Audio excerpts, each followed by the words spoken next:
Au moment que vous arrivez à la fin de tous les chapitres de cette formation, vous commencez à réfléchir au début de votre projet VBA.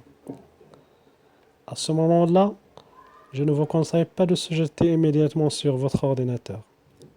Essayez de commencer par l'élaboration d'un petit cahier des charges sur papier. On va voir par la suite comment le faire.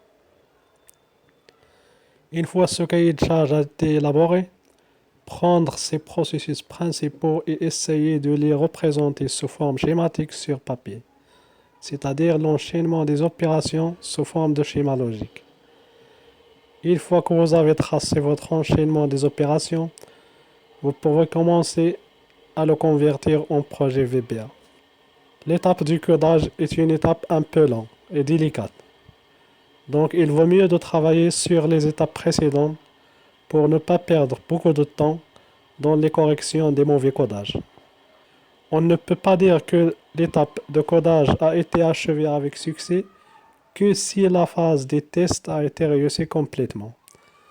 Donc pour que le résultat des tests soit le plus proche à la réalité, essayez de faire des tests le plus exhaustifs possible.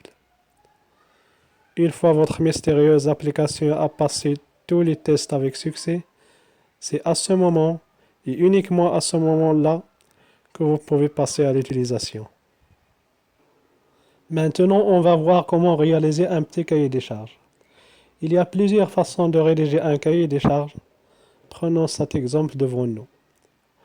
La toute première étape est de définir brièvement l'objectif qu'on souhaite atteindre. Par exemple, on souhaite réaliser une application de facturation.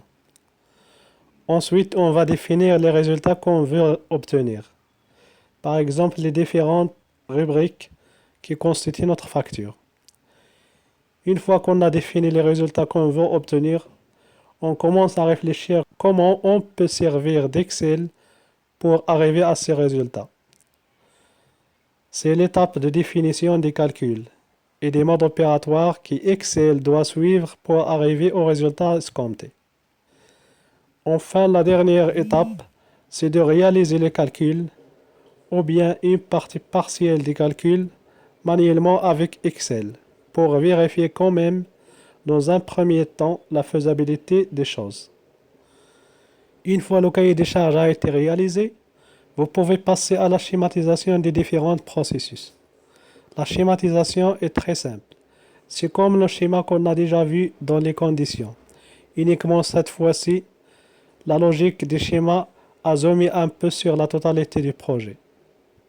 Par exemple, le lancement d'une opération dans un processus requiert la vérification de certaines conditions.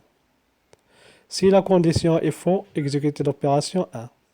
Et si la condition est vraie, exécutez l'opération 2. Et dans tous les cas, imprimez un rapport des opérations. Maintenant, la partie théorique touche à sa fin. Je vous invite au prochain tutoriel pour commencer le vrai travail en programmation VBA. À bientôt.